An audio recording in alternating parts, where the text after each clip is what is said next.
কোথায় খাবো না, কার বাড়ি খাবো কার বাড়ি খাবো না, কি খাবো না, আমি আজকে এই নিয়ে কিছু কথা বলবো। দেখুন, আমরা অনেকেই বলে থাকি যে শ্রাদ্ধ বাড়ি খাবার নাকি খেতে নেই, কারণ শ্রাদ্ধ বাড়ি খাবার খেলে নাকি অনেকে শুনতে পাওয়া যায় যে কারোর শরীর খারাপ করেছে। তো এই শরীর খারাপ করা আর শ্রাদ্ধ বাড়ি খাওয়া না খাওয়ার ব্যাপারে আমি কিছু কথা বলবো আজকে। দেখুন, আমরা শ্রাদ্ধ বাড়ি কেন খেতে যাব না, শাস্ত্রে বলা আছে শ্রাদ্ধ বাড়ি খেতে যেতে নেই, নিজের আত্মীয় পরিজন ছাড়া অপরের বাড়িতে শ্রাদ্ধ বাড়ি খাওয়া নিষেধ আছে।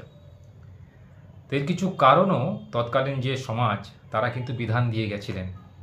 শ্রাদ্ধ বাড়ি খেলে কি হয়, যে ব্যক্তিটি মারা গেল তিনি যে সজ্জন ব্যক্তি ছিলেন বা তিনি যে দুর্জন ব্যক্তি ছিলেন তার প্রমাণ মেলে তার শ্রাদ্ধেতে বিতরণ করা খাদ্যদ্রব্য সম্পর্কে।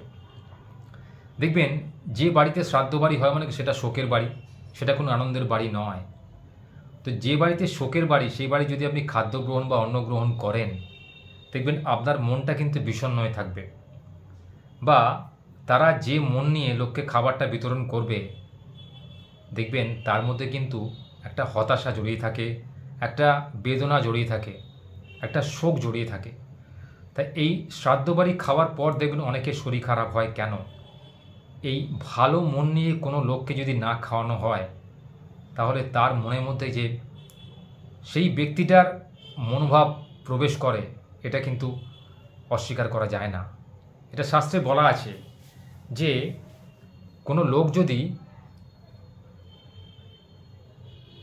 কুৎসা মন নিয়ে বা কুরুচিপূর্ণ মন নিয়ে কারোকে কোনো খাদ্যদ্রব্য বিতরণ করে, খাবার খাওয়ায়, সেই খাবার কিন্তু কখনোই খাওয়া উচিত নয়। তাহলে যে ব্যক্তি খাদ্য গ্রহণ করছে তার কিন্তু শরীর খারাপ হতে বাধ্য। সেরকমই আমরা অনেকের বাড়িতে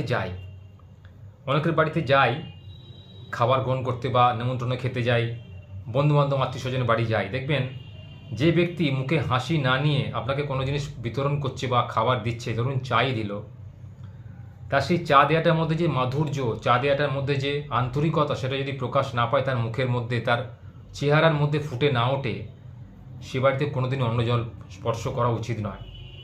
কারণ তার ওই যে দেওয়ার মধ্যে যে ভঙ্গিটা, অর্থাৎ মন থেকে চাইছে না তবু দিতে হচ্ছে, যে ব্যক্তিটি গ্রহণ করছে তার কিন্তু শরীর খারাপ হতে বাধ্য। বা তার মনের মতো কিন্তু ওই খাদ্যদ্রব্যের ভেতরে তার অপগুণটা প্রবেশ করে। একটি ছোট গল্প বলি আপনাদের। এক সাধু বাবা একজন তার শিষ্য হয়েছে, তার শিষ্যর বাড়িতে একদিন দেখা হয়েছে তার সঙ্গে রাস্তাতে। একদিন বলে ফেললেন, বাবা আমি কিছুদিন তোমার বাড়ি থাকবো, তোমার বাড়ি অন্ন গ্রহণ করবো। আমি তো রাস্তায় রাস্তায় ঘুরে বেড়াই, সেরকম খাওয়া দাওয়া আমার জোটে না, তুমি যদি একটু উপকার করো আমার খুব ভালো হয়। তখন সে শিষ্যটি বলেন, ঠিক আছে সাধু বাবা, কোনো ব্যাপার না, আপনি যতদিন ইচ্ছা আমার বাড়ি থাকুন, অন্ন গ্রহণ করুন, এতে আমরা ধন্য হয়ে যাব। সাধু বাবা সাত্ত্বিক ব্রাহ্মণ, তিনি নিরামিষ আহার গ্রহণ করেন। হ্যাঁ, তিনি পাহাড়ে জঙ্গলে থাকেন, তিনি সাত্ত্বিক ব্রাহ্মণ, মানে তিনি আমিষ খান না, তিনি সংসার ত্যাগী সন্ন্যাসী। তো তার অন্নগ্রহণ তো সবাই করতে চায়, আপনারা সবাই করতে পারবো।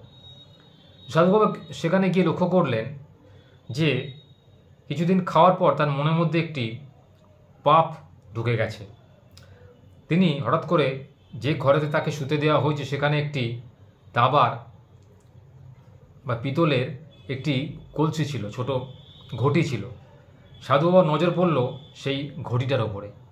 তিনি কি করলেন, সবাই রাত্রিরে ঘুমোচ্ছে দেখে একদিন সেই ঘটিটাকে চুরি করে তার ঝোলার মধ্যে পুরে নিয়ে ভোর হওয়ার আগেই বেরিয়ে পড়লেন, অর্থাৎ ঘর থেকে বেরিয়ে গেলেন, নিয়ে পালিয়ে গেলেন। পরদিন সকালে হয়তো বাড়ির লোকজন হই করে খুঁজতে শুরু করলো, কোথায় গেল সাধু বাবা, কোথায় গেল সাধু বাবা, দেখতে পাওয়া যাচ্ছে না কেন। তো সাধু বাবা সেদিনকে ফিরে এসে তাদেরকে বললেন, বাড়ির লোকজনদের, আচ্ছা বলো তো, তোমরা গতকাল যে খাবারটা আমাকে দিয়েছিলে সেই খাবারটা কোথা থেকে এনেছিলে?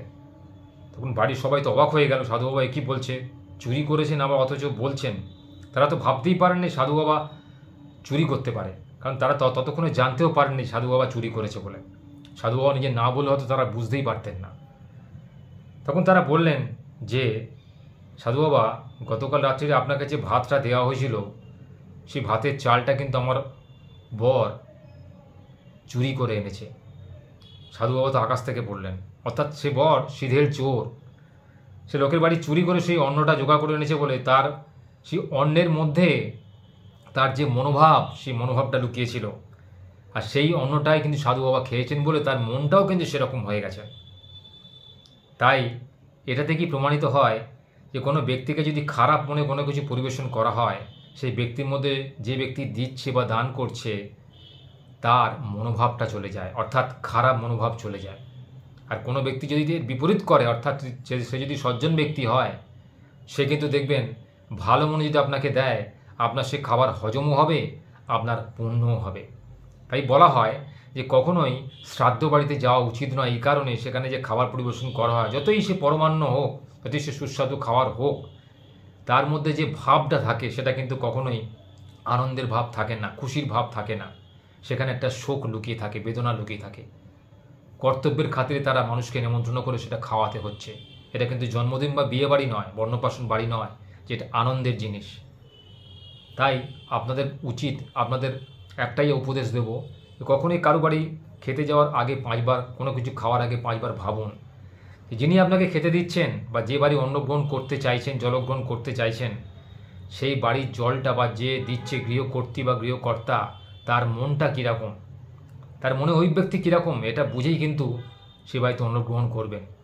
সবাই বাড়িতে গেলে অন্নগ্রহণ করতে হবে এরকম কোনো কোথাও শাস্ত্রে লেখা নেই। এই শাস্ত্র অনুযায়ী যদি চলতে চান, জীবনে যদি শাস্ত্রকে বজায় রাখতে চান, জীবনে যদি ভগবানকে সঙ্গে নিয়ে চলতে চান, জীবনে প্রতি মুহূর্তে দেখবেন আপনার জীবনে কিন্তু পরিবর্তন আসতে বাধ্য। অহেতুক অযথা কোনো লোকের অন্নগ্রহণ করতে যাবেন না। অনেকে দেখবেন আপনার মন রাখার জন্য, আপনি হয়তো কোনো সজ্জন ব্যক্তি, সৎ গুণী ব্যক্তি, আপনার সান্নিধ্য পাওয়ার জন্য আপনাকে বাড়িতে রেখে নিয়ে গিয়ে ইনিয়ে বিনিয়ে অনেক মিথ্যা মিথ্যা কথা বলে আপনার মন জয় করার চেষ্টা করবে, আপনাকে অনেক কিছু খাওয়াবে। সেই খাওয়ানোর মধ্যে কিন্তু কোনো নিঃস্বার্থপরতা পাবেন না। সেই খাওয়ানোর মধ্যে থাকবে একটা স্বার্থপরতা, আপনার থেকে কিছু হাসিল করা। তো সেই অন্ন গ্রহণ করলে কিন্তু আপনার শরীর খারাপ তো বটেই, আপনার কিন্তু অকল্যাণ হতে বাধ্য। তাই আজকে আমার উপদেশ মানুন, কখনোই এমন কোনো দুর্জন ব্যক্তির পাল্লায় পড়ে সেই বাড়ি অন্নগ্রহণ করবেন না। যে বাড়িতে গেলে আপনার উপকার হবে, যে বাড়ি থেকে আপনি দেখবেন যে সেই ব্যক্তি মন ভালো, সে আপনাকে ভালো মনে সব কিছু পরিবেশন করছে, আপনাকে আদর আপ্যায়ন করছে, যত্ন করছে, সব সময় সেই বাড়ি অন্নগ্রহণ করুন। বা সেই বাড়ির জলগ্রহণ করলে আপনার আখেরে উন্নতি হবে, আপনার লাভ হবে, নচেত কিন্তু আপনার ভাগ্য প্রসন্ন হবে না।